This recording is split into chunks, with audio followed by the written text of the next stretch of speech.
Okay. Good evening, everyone, and welcome to the February 18th, 2025 meeting of the Town Council of Wolfville. I call this meeting to order and would ask the Deputy Mayor to read the land acknowledgement, please. Thank you, Mayor McKay. I would like to acknowledge Wolfville is situated in Mi'kma'ki, the ancestral and unceded territory of the Mi'kmaq, and as such ask we conduct our business with the 7 sacred teachings in mind: truth, honesty, love, courage, respect, wisdom, and humility. Thank you, Deputy Mayor. I would entertain an approval of the agenda, please. Yeah. Would you mind reading that into the record, Councillor Palmer? Soon they find it. I know I got it here.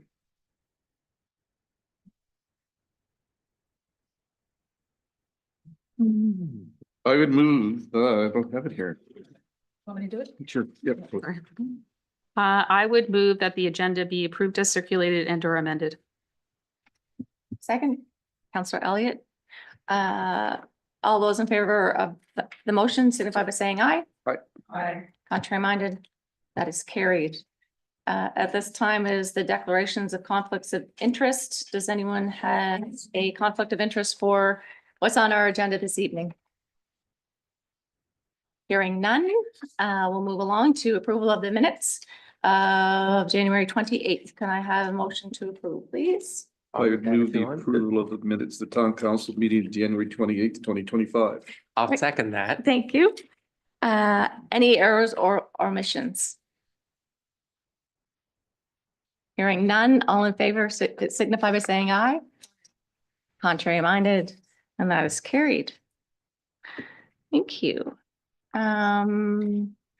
At this time, it's we give our words of community events, occasions, and acknowledgements.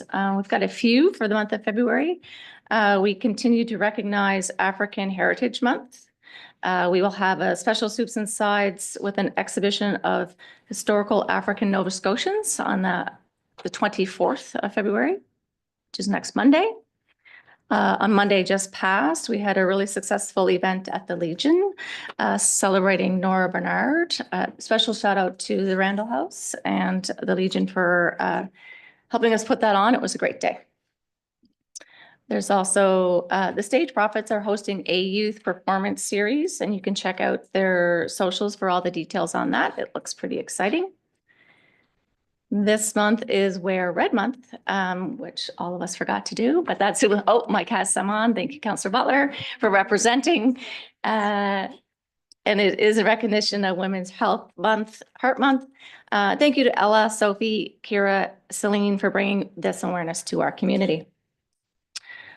Tomorrow, February the 19th at 11, there is a regional emergency preparedness session for anyone who wishes to attend, and it will be at the Legion, and it's just open to the public. Great. Dan Stovall will keep you entertained, give you lots of information. And the ASU elections are just done, so congratulations to all of those who have earned their seat, and council looks forward to meeting you.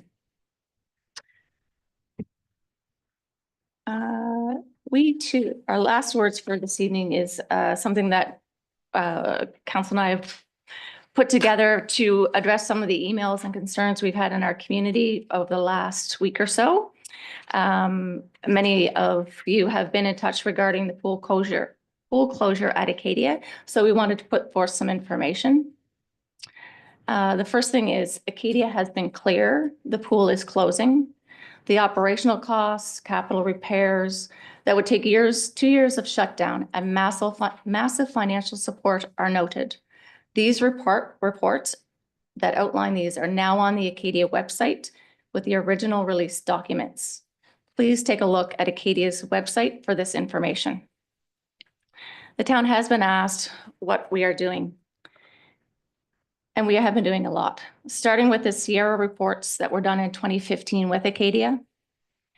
When those conversations moved away from being a partner, we moved on to working with our partners at Kings County and the town of Kentville.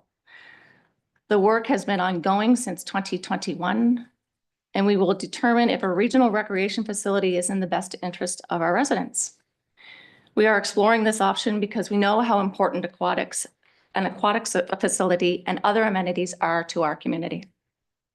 The Acadia Pool closing has put more urgency on this discussion with our partners at Kings and Kentville. The town will be joining our regional partners on Thursday for a renewed conversation about the regional recreation facility. We will report back with further progress as either part of the CAO reports and our Committee of the Whole agendas, or if a decision is required, with a formal request for decision. Thank you. Anyone have anything else to add? Thank you. Next on the agenda is our motions and recommendations from our, nope, I'm lying, missed public input. Sorry about that. So during our public input session, speakers have up to 5 minutes to make comments or ask questions of council. All comments or questions should be directed to the mayor as the chair of tonight's meeting. Responses won't be provided immediately. Rather, all of the comments and questions will be recorded and answered as appropriate in the March 4th CAO report to the Committee of the Whole. If anybody does want to provide comment or ask a question, I'd invite you to approach the mic to share your name and do we take the street address as well? Name and street? And yeah, and I'll give you a motion when you're at the 4-minute mark of your comments.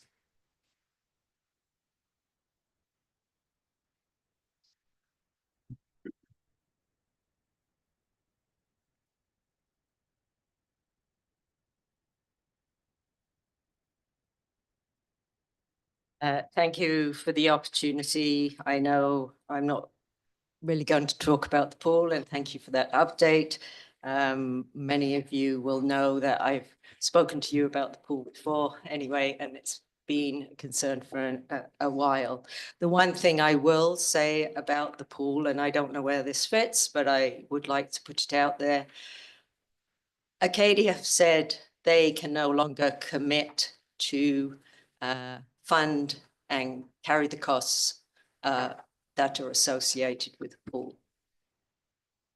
The loss to the students of that asset as students and the opportunities that the students through that pool bring to our community are huge.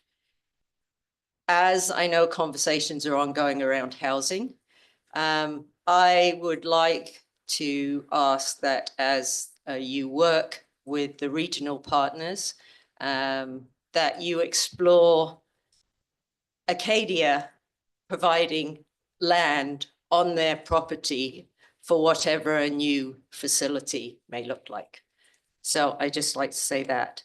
But my question, I think Sorry, ma'am, can we get your name, please? Oh, sorry. Thank you. Most everyone else knows around here knows who I am. It's Caroline Whitby. I live on Maple Avenue. Thank you. So we're in a budget process. I had actually kind of rearranged my schedule today because I thought there was going to be a special meeting this afternoon of the Council of the Whole that was deferred from last week. And the first meeting of the around the budget was held at the Legion and it wasn't recorded. So I have tried to read through what was presented and included in the agenda at that meeting. And I found it very confusing to identify what was what and understand where perhaps some of the things that I would like to see done existed. And I know since then, on the 4th, you have since had a meeting and a draft operational plan was presented, but that wasn't included in the agenda. So I'm not sure when that is going to come forward. So I think what I would like to request, I know many of you, when you were running for council, you this time you talked about the importance of communication and engaging us. And so far with the budget process, I have been finding it very hard to know where you're going, and recognizing that if we're on the preliminary process, the next meeting is the 11th of March, and then supposedly there was going to be approval on the 18th. So of the budget on the 18th. So I would like and request and hope that either you change the timelines or perhaps look at how you're getting information out to the community. Thank you. Let me just share that now. So thank you very much for the feedback. Just while it's not our practice to answer immediately, I can share with you that our timeline has changed. So the second version of the budget is now planned to be presented to council on the 25th of March, looking at approval in the first week of April.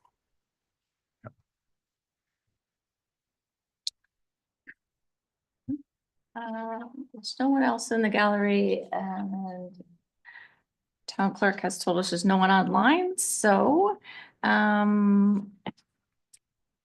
motions from committee of the whole, February 4th, is the aerial fire truck. Are we presenting anything to present on that CAO, or? There's nothing further to present than what was presented at committee of the whole on February the 4th, and no updates to the RFD. Thank you. Would anyone look to Councillor Elliott? I have a question that was posed by a resident and I couldn't answer the question, so I thought I would just bring it to the meeting tonight. We've had aerial truck for a number of years because of the tower residents. And this individual was quite convinced that the last aerial truck was purchased with help from Acadia. And I didn't know whether that was the truth or not, and I didn't have anything really to respond. So I just thought I would bring it here because it is kind of interesting. I also don't know the answer to that question, but we can find out and report it back to council.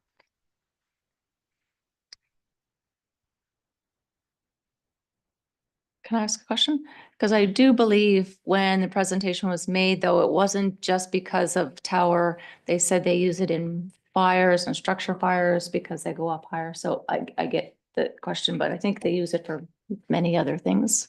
Yeah, the ladder truck is used for more than just Okay. Kroll Tower, but yeah, we can still find out the answer to that question. Yes. Gotcha. Yeah. Oh. Got it. Does anyone, Councillor Palmer, as chair of audit, would you like to put the motion on the floor?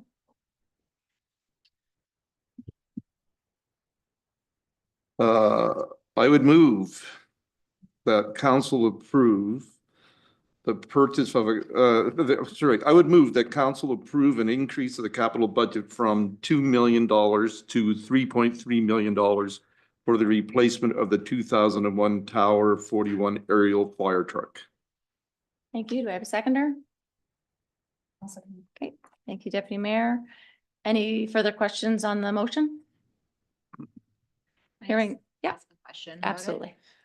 So, is this approving that we are going to be spending that much money, or is this an approval for that to be used that amount to be used in an RFP process? I guess I just want to be clear on what that amount that we're approving is going to be used for. Yeah, so that's right.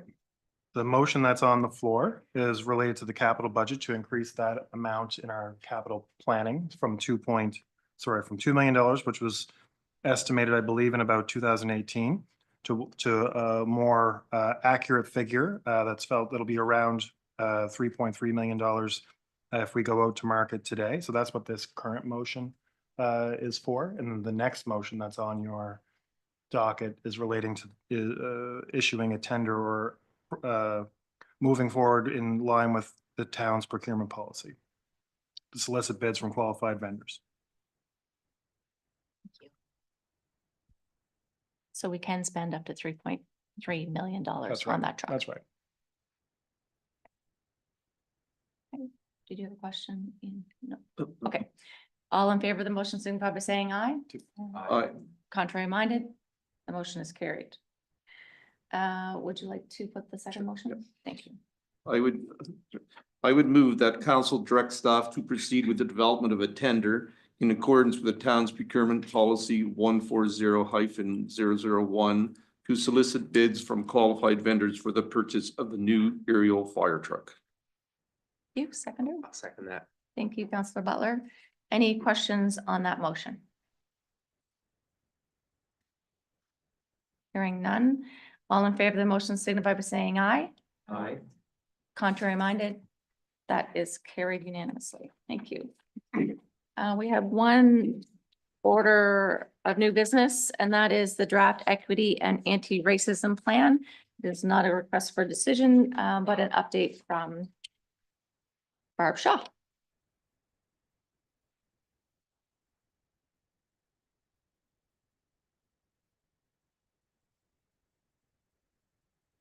Thank you, Mayor McKay. Through you to council and staff and guests in our gallery tonight. This is an opportunity for me to walk council through some of this work. It's really familiar to a number of you who have been through this presentation before. The intent of this is to give you more background on the document that you are going to receive next month. So in a similar fashion to what we did walking through the accessibility plan work, I wanted to give this plan kind of equal airtime. So normally we wouldn't do that at a council meeting, but I'm really grateful to have this opportunity. And there it is on the screen. Thanks, Laura. So this is still marked as the draft. You will see this next month, starting at Committee of the Whole, where you will have an opportunity to either approve it, ask for changes, or whatever else you would like to do with it. So in 2022, the province rolled out the Dismantling Racism and Hate Act. And that act is really clear. It's about 9 pages in length. It's worth taking a look at. And it really outlines this notion that systemic hate, inequity, and racism can be caused by government and public bodies through policies, practices, and procedures that appear neutral but have the effect of disadvantaging underrepresented and underserved groups. So sometimes we reference this when we speak of things like colonialism. This is just a really clear breakdown of understanding that we work with the policies that we have to work with. And sometimes historically, those policies have not worked well for all people. So we have an opportunity now to take a closer look and to make a plan and start making those changes. So we were prescribed under the Act as a public sector body last spring. We've also been prescribed under the Accessibility Act. And that basically means that we have to adhere to the legislation. We have responsibilities under that legislation. And one of the responsibilities is for us to have a plan that will actually address systemic hate, inequity, and racism. So the plan and the recommendations contained within the plan, which you are going to see in March, again, they focus on recognizing, reviewing, and rewriting the policy, practices, and procedures that appear neutral but have the effect of disadvantaging underrepresented and underserved groups. And our first plan has been well informed by engagement with underrepresented and underserved communities within the town of Wolfville. And it's important to note that that is inclusive of Acadia University. Acadia brings so many more people to our community. They are an important part of everything that we do here at the town. And we've worked very closely with Acadia on this. We're also required under the Act to update our plan every 3 years, which is similar to the accessibility plan that we have. So we've been working on engagement for this for longer than since last spring when we were prescribed. We knew that once the act came out, we would eventually be prescribed, and we were starting to get prepared to do this work. At the same time, a lot of the big projects that we've been working on over the past number of years had big pieces of engagement, and they actually did start to daylight some of the issues that we're talking about here in regards to equity and anti-racism. So specifically, when we started our policing services review, we had good information come back through that process that has informed our plan and the recommendations contained within it. With our Wolfville Parks and Open Spaces planning process, some of you have been involved with that. Again, great engagement that we could work with. Starting in 2023, that's what the photo is here. Our friend Tanvi Dabas, she joined us to work closely with myself through the office of the CAO to actually go out to the community, specifically asking folks what the town could be doing to increase feelings of belonging, really working on a new approach, an intentional approach towards inclusion. Last fall, in September of 2024, I had the pleasure of doing some presentations over at Acadia, a couple of classes, and I was able to give a presentation on the act, the Dismantling Racism and Hate Act, as well as the work that the town was undergoing. That was also an engagement little process in both of those scenarios where I was able to ask those students where they thought we should start as a town to make progress on this work. We've done internal staff and council preparedness surveys. Some of you may have provided feedback through that. That was done in 24. Some of you will remember on the National Day of Truth and Reconciliation last September, the town partnered to provide support to Acadia and to Glooscap First Nations so that we could host another Mawiomi here in the town. Part of the town's contribution to that was hosting Soups and Sides, and we used that as an engagement opportunity, asking the question, what had people done around reconciliation and what steps should we be taking to move that forward? So we did that with 120 community members, and we had great feedback from that event. We also have done engagement with the Department of African Nova Scotian Affairs, and of course through Lerato Chondoma. So Lerato, of course, was welcomed here at our last council meeting. I was in a meeting with her this morning, and she still speaks highly of that experience. It was really meaningful, I think, to all parties involved. So again, Lerato has been a great support over the past number of months in helping us move this work forward. The other thing that's really informed the plan are letters that come into council and other forms of feedback that come into the town. All of those pieces of information really contain important feedback, narrative experiences, things that can inform plans. So again, it's really this understanding that somebody might provide comment on one piece, but it can inform so much of the other work that we do. And we always try and take that information that comes in from the community and make sure that we apply it and use it. So again, with all of that engagement that we've been doing, now we actually get to work on ensuring that it's contained within a plan. And the focus of the plan is recognizing, reviewing, and rewriting some of our policy, practices, and procedures that may appear neutral, but could have the effect of disadvantaging underrepresented and underserved groups. I will also say this work is never easy. It is messy. And a lot of what you're going to see next month in the plan is a starting point. It's our next 3 years. It's not the end of what we're going to do, and it's a snapshot of some of what we feel we can achieve. This is a listing of the policy recommendations that we've come forward with. These are specific policies within the town, things like the street naming policy, which we've used recently. It's important for us to take a look at that piece, for example. We know that when people see themselves in community, they feel that they belong in community. So when we are naming streets and also with our municipal lands and facilities, it's important to understand that we need to expand our understanding. It's part of why we're excited about what's happening next week at Soups and Sides. where we get to become more familiar with the history of Black Nova Scotians who might not be as familiar to us. We're also going to take some time to look at how we do grants to organizations and our strategic partnership program. That's because through those programs, council is investing money in community partners. So now is a time to ensure that folks who we are investing with are working in a similar direction and really understanding the importance of both equity and anti-racism in the programming that they are seeking to develop.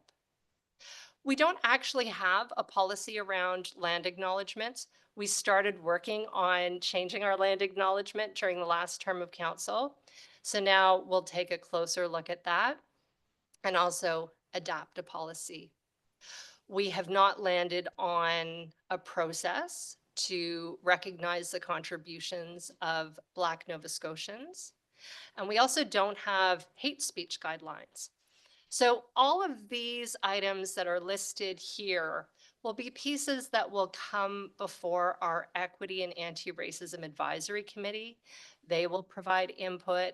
Staff will be doing jurisdictional scans. We'll be reaching out again to our partners at Acadia. And then by the time something comes back to council, it's going to be really well formulated. And then council will have opportunities to jump in as well. We can take our time with this. We're not racing against a clock. We can really just mindfully understand the impact of these policies. And again, this is a start. This is a 3-year plan. As well in the plan, we cover strategic initiative recommendations. Council, I believe that as part of the work you will be doing, you will be considering a new vision statement. We also have soups and sides here. Because I like to mention it at least once a day, sometimes twice. But again, Soups and Sides was a program that came directly from feedback that we did through that initial round of engagement that Tanvi helped us with. People really wanted opportunities to gather in barrier-free environments. And again, council members who have been there know how that's going, and it's going really, really well. So my recommendation is going to be to continue with that. You'll have a decision point coming before you during budget. The other thing that I'm excited to talk about for a brief moment is a living lab that the town has been invited to participate in. So previously, when I mentioned that we don't have any hate speech guidelines, we don't currently within the town. And often feedback we receive in the town is when things are reported to us as being hate speech, experiences that people might have had in the community. We can refer folks to the RCMP, but if those situations that they've experienced don't hit that threshold of becoming a criminal activity, then the RCMP also can't do a whole lot. So we have that really large gap. And during that experience that somebody might have in that gap, in that space where there might not be really clear rules or regulations, trauma can still occur, damage can still happen. So one of the things I've had the pleasure of doing over the past number of years is sitting in on restorative justice circles. I do that often with our partners from Acadia. And that's really provided a good opportunity to kind of understand how you can unpack situations and use it as an opportunity to not only learn from those situations, but also find a way for everybody to move forward, feeling a sense of peace, so that when bad things happen, we don't further divide communities. We understand what has happened, we acknowledge, and we move forward together, often stronger. So with that in mind, the town's been invited to participate in this living lab. It's being run by Dalhousie. Funding's just been announced. Acadia is also going to participate. And what this means for us is that we will have folks in the community, in the town, and at Acadia who will be trained to actually act as facilitators. And so when we hear about these situations, those things that fall into that really uncomfortable gap, we might be able to offer a way to assist and a way to help people resolve stuff. It's a learning lab or a living lab. So we're going to be piloting a whole bunch of different things, and it's going to be an exciting program to participate in. So that's one of the strategic initiatives that we'll have an opportunity to highlight in the plan for you. Some of the other things that have been recommended that are ending up in the plan, internal training and support. That was feedback that we got doing our internal surveying. And everybody was interested and curious and wanting to know more. And one of the specific recommendations that has come from our Equity and Anti-Racism Advisory Committee was to actually consider pursuing white allyship training. And that seems to be something that when I've done that research looking at it, I think it would be really beneficial for us. And so that's a piece that we will bring forward. Under the Truth and Reconciliation Commission's calls to action, number 57 applies to us. And so my hope is this fall, staff and council will participate in blanket exercises. And call to action 57 is really a call to ensure that folks in municipal space understand Indigenous history. There's also been a request to have a shared resource with Acadia, so a shared staff person who would lead and oversee some of this work. You're not being asked to consider that this year. That's something that we will scope a little bit more. And again, keep in mind this falls within a 3-year plan, so we will have discussions and consider how that might work go forward. We want to build on our relationship with GlueSCAP, and also included in this is the non-market housing strategy that's certainly happening. It's well underway, and that's being supported through the Housing Accelerator Fund. We're also going to look at some internal practices and procedures. They include recruitment and hiring. We know, we all know there is no human resources professional within the town. It's often work we do side of desk. And we're really aware that we can be doing a lot more, especially when it comes to recruitment. We also want to kind of shift how we're supporting community events. And now we're looking at developing a way to invite community organizations or groups to come to us to pitch community events. And that would be a way for us to fund those events, which would allow us to help folks in the community build capacity and also expand what it is that the town can be offering. So that will also be included in the report. So we're really kind of working through this effectively. The Equity and Anti-Racism Advisory Committee have recommended to Committee of the Whole that they review and approve the plan. You will see that again in March. I this morning reviewed the plan with the Acadia Collective. They received it well. They were encouraged to have that opportunity to be welcomed into that review process. And then you will have your opportunity next month. So that's your overview. That's a lot of background and how the report came to be. I'm also giving you this background because when you get the report, it will be slim. It will not be dense. And part of that is just hoping to get it to a place where people will be comfortable going through it and not feel weighted down by a 200-page document, which is also my preference. And I'm really happy to take any questions if you have them. Thank you, Barb. I see Councillor Elliott has her light on already. Jumped right in. ahead. Thank you. Thank you for your presentation. The scope is huge. But thinking about Soups and Sides next week, traditionally Wolfville had 2 Black families, the Olivers and the Butlers. And last year I did some research on the Butler sisters, and I think I shared it with council. And I'm just wondering if you'd like some of that to have there next week. I'm really conscious now that that little tiny house they lived in is dwarfed by the Legion and 292 Main as it's going up. It's just on my mind. Yeah, so the presentation that is coming to Soups and Sides was actually put together by the African Heritage Month Committee at Acadia. So they're really happy to share that with us. It's a mobile exhibit that they've been using on campus. I'm happy to connect you with folks to see if there's a way that we can bring that together. And I have not seen the exhibit yet. So we might already have those folks included in it, but I'm happy to make that connection. Great, thank you. Deputy Mayor? Thank you. Thanks, Barb. Is there any way that we can get a little bit more information on the living lab at Dalhousie? That's just a little bit new to me. Can I find that easily if I do my own research on Google or no? Is it? So the embargo was just lifted with the funding announcement, so I am waiting for kind of full information rollout. Right now, we've expressed an interest to participate. We know it will be support to training facilitators. There will not be any cost to the town. I probably should have made that clear. But that's kind of where we're at right now. But I see this as being a really great fit for a lot of issues that pop up within our community that we might need more creative ways to resolve. Thank you. Counselor Palmer? I just want to be clear, like, a lot of this is being directed as via legislation, I think. Is that correct? Yeah, so because we've been prescribed under the act, we had to come up with a 3-year plan of the work that we were going to be doing.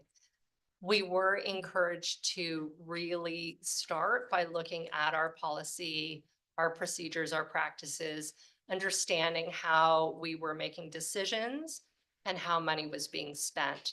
So kind of with that framework and then all the engagement that was done, that's why those specific pieces are the recommendations. I'm just wondering, is Acadia mandated by the same legislation or similar legislation? Not at this time. They are prescribed under the Accessibility Act as a public sector body, just as we were. We at one point in time thought we would be prescribed together. And in fact, at one point in time, we had entertained a joint process. They did not get prescribed. Nobody's sure why. So it's just towns, villages, and municipalities in this first cohort. Okay, thank you. Any more questions of Barb? No. Thank you, Barb, very much for your presentation.